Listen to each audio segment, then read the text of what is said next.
고린도 전서 15장 57절 그리고 58절 우리 한 목소리로 합독합니다.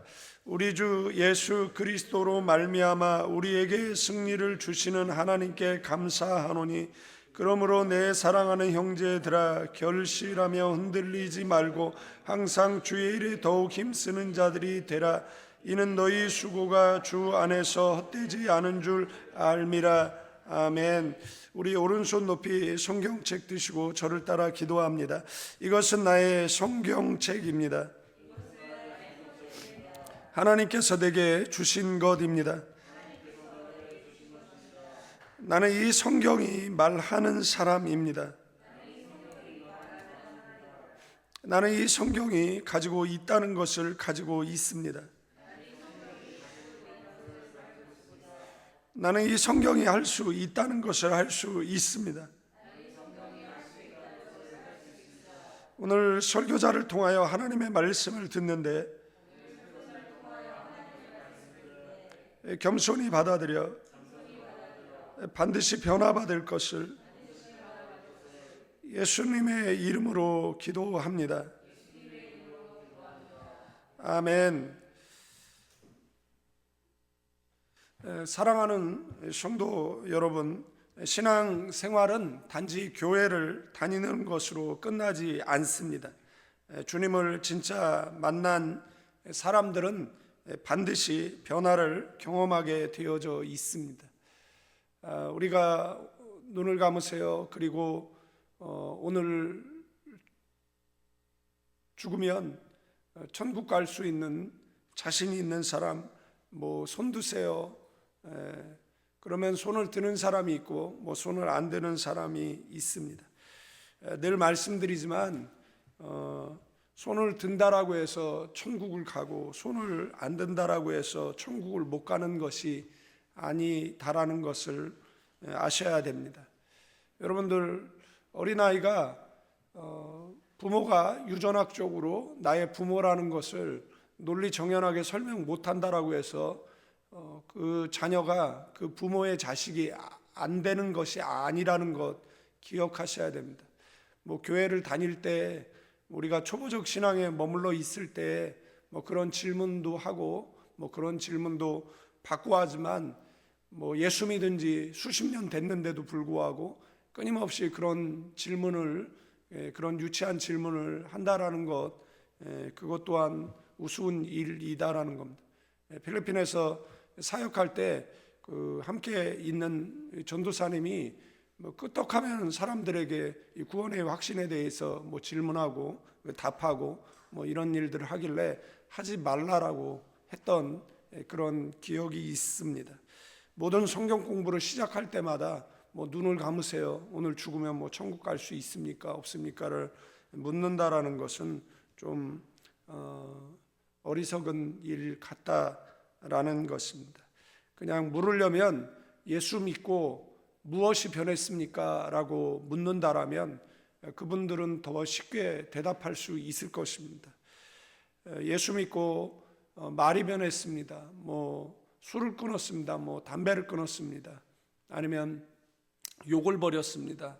아니면 긍정적으로 생각하게 되어졌습니다라는 어떤 변화들, 일찍 일어나게 됐고 새로운 도전을 하게 되어졌고 이런 변화들 경험이 있다라는 사실입니다. 그 변화는 단순한 기분의 변화가 아니라 삶의 방향, 가치관의 전환이라고 할 수가 있습니다. 주님 만난 사람들의 특징이 있다라면 그것은 삶의 가치관이 달라졌다라는 것입니다.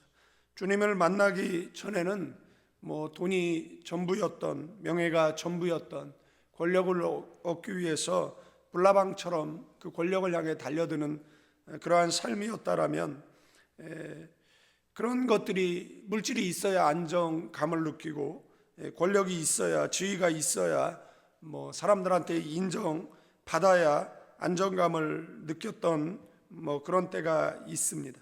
그러나 주님을 만나면 세상에 소중히 여기던 것들이 시시해 보이기 시작한다라는 것입니다.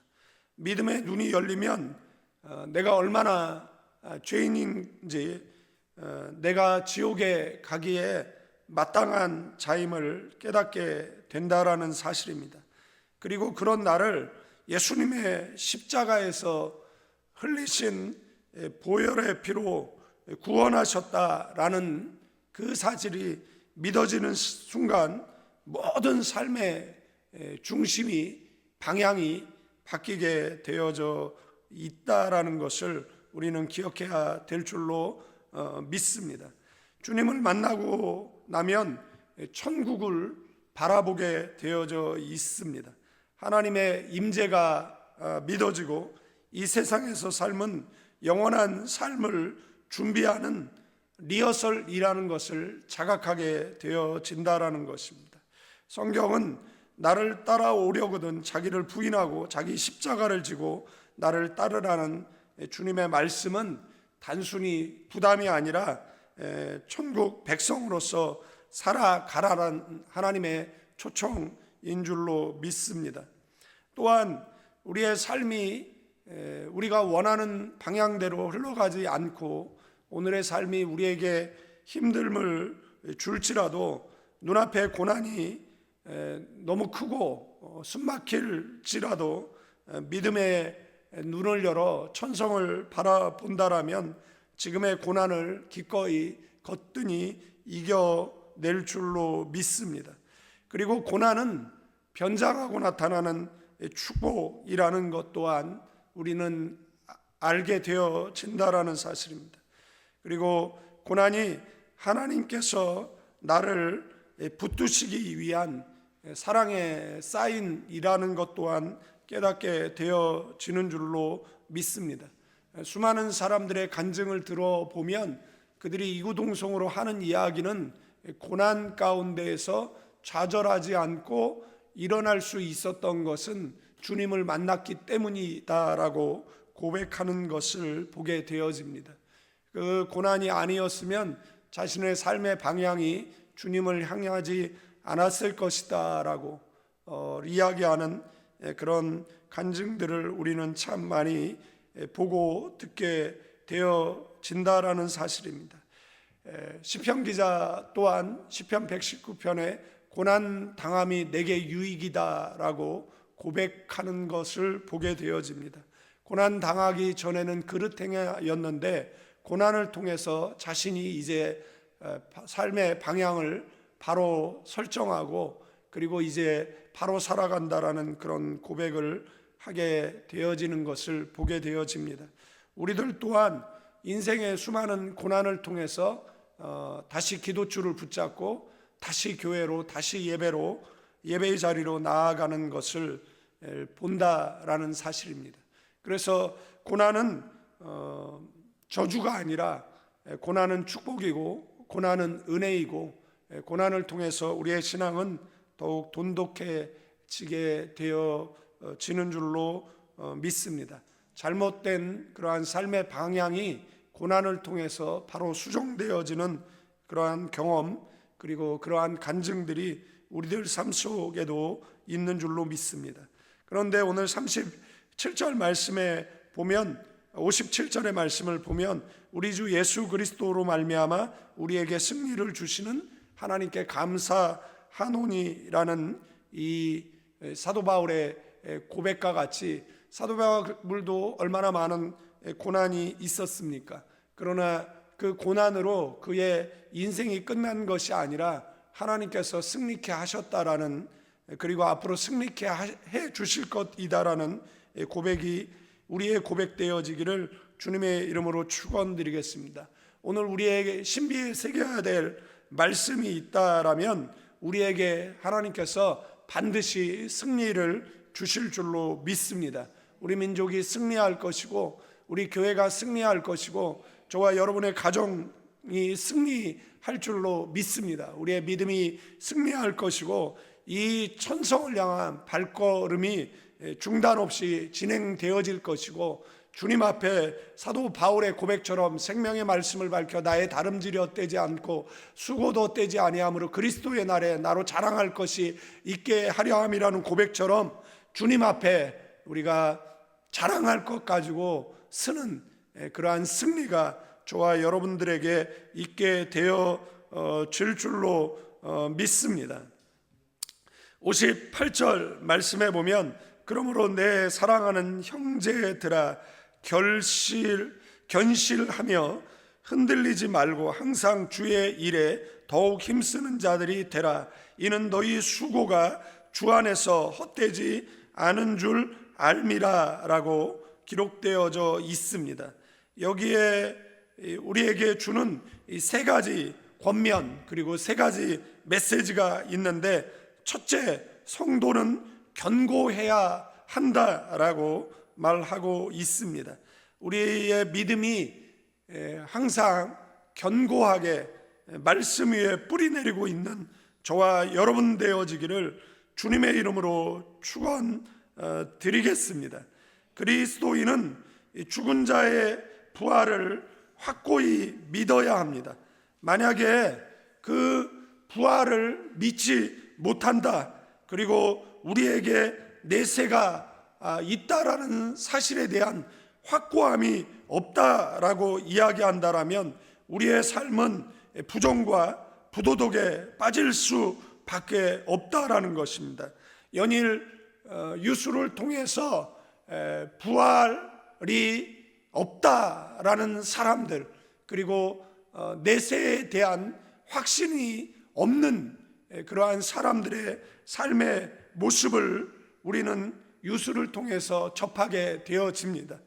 그들의 동물처럼 살아가는, 그리고 지옥을 향해 브레이크 고장난 자동차처럼 사고를 향해 달려가는 모습들을 보게 되어진다라는 사실입니다. 그러나 부활의 확신, 내세의 소망이 있는 사람들은 하루의 삶에 신앙의 옷깃을 여미고, 그리고 겸손과 그리고 하나님 나라 확장을 위해서 살아가는 줄로 믿습니다. 두 번째, 성도들은 흔들리지 말아야 한다라고 오늘 우리에게 말씀해 주고 있습니다. 여러분의 소망이 흔들려서는 안 됩니다. 여러분의 믿음이 흔들려서는 안 됩니다. 여러분들의 그 천국을 향한 발걸음이 흔들려서는 안 되는 줄로 믿습니다. 믿음의 견고히 뿌리를 내리고 천성을 향한 그 흔들리지 않는 그러한 발걸음 되어지기를 주님의 이름으로 축원드리겠습니다. 그리고 마지막으로 오늘 이 고린도전서 기자는 우리에게 주의 일을 더욱 힘쓰라라고 서두에 말씀드렸던 사도 바울의 인생의 목표가 있다라면 생명의 말씀을 밝혀 나의 다름질이 헛되지 않고 수고도 헛되지 아니하므로 그리스도의 날에 나로 자랑할 것이 있게 하려 함이다라는 그 고백이었습니다. 주님 앞에 섰을 때 자랑거리고 가지고 서겠다라는 겁니다. 뭐하다 왔느냐라고 이야기하면 교회 허물다 왔습니다. 뭐하다 왔느냐, 목회자 욕하다 왔습니다. 뭐하다 왔느냐, 성도 실족시키다 왔습니다 라고 이야기한다라면 그는 천국 명부에서 지워지고 지옥의 형벌을 피할 수 없을 것입니다. 그러나 뭐하다 왔느냐라고 적은 능력 가지고 큰일 하다 왔습니다, 주일 성수하고 정말 힘들고 어려운 삶 가운데서도 믿음으로 살고 헌신하고 한 사람이라도 더 주께로 인도하기 위해서 고군분투하다 왔습니다 라고 이야기한다라면 주께서 우리에게 착하고 충성된 종이라고 말씀해 주실 것입니다. 그리고 또한 우리가 이 땅에 사는 동안에 여러분들 성실하셔야 됩니다. 여러분들 충성되셔야 됩니다. 여러분들 뭐 며칠 헌신할 수 있죠. 뭐 몇 달 충성하는 척 할 수 있죠. 그러나 그 충성이 주님 앞에 서는, 우리가 유명을 달리하는 그 순간까지 충성한다라면, 그리고 우리가 이 땅을 떠났을 때 우리를 기억하는 사람들이 저분은 참 충성된 사람이었다라고. 여러분들, 저도 어디 가서 설교하면 우리 교회는 이런 충성된 성도가 있다라고, 이런 충성된 집사님, 권사님, 청년들이 있다라고 간증하겠죠. 여기서는 이야기하지 않지만 다른 사람들을 만나면 그렇게 이야기하겠죠. 주께서 욥을 유의하여 보았느냐라고 마귀에게까지 자랑하는 내용이 욥기서에 기록되어져 있지 않습니까? 주님께서 우리 한 사람 한 사람들이 주님의 자랑거리 되어지는, 사도 바울의 고백처럼 자랑 갖고 주님 앞에 서겠다라는 그 고백이 저와 여러분의 고백 되어지기를 축원드리겠습니다. 말씀을 정리하고 마치겠습니다. 바울은 이렇게 외쳤습니다. 우리 주 예수 그리스도로 말미암아 우리에게 승리를 주시는 하나님께 감사한다. 이 승리는 환경을 이기는 승리, 죽음조차 이겨내는 구원의 승리를 말하는 것입니다. 그리고 오늘도 흔들림 없이 살아갈 수 있는 믿음의 견고함을 말하는 줄로 믿습니다. 그러므로 사랑하는 형제 자매 여러분, 흔들리지 마십시오. 낙심하지 마십시오. 주의 일에 더욱 힘쓰시는 저와 여러분들 되기를 축원드립니다. 여러분의 눈물 그리고 수고는 주 안에서 결코 헛되지 않을 줄로 믿습니다. 기도하겠습니다. 거룩하시고 은혜가 풍성하신 주님, 우리가 주님을 만난 사람으로 살아가게 하여 주옵소서. 세상이 주는 허상에 흔들리지 않게 하여 주옵소서. 주님의 십자가를 바라보며 감사와 확신을 가지고 오늘을 살아가게 하여 주옵소서. 고난 중에도 주님을 바라보게 하시고 주님의 승리를 기억하며 담대히 믿음의 길을 걷는 가나안 모든 교우들이 되게 하여 주시옵소서. 감사드리며 이제는 우리 주 예수 그리스도의 은혜와 우리 아버지 하나님의 극진하신 사랑, 성령님의 감화감동 교통 충만 축복하심이 이 새벽에 나와 기도하는 믿음의 사람들, 가나안 교우들 위에 이제로부터 영원까지 함께 계실지어다.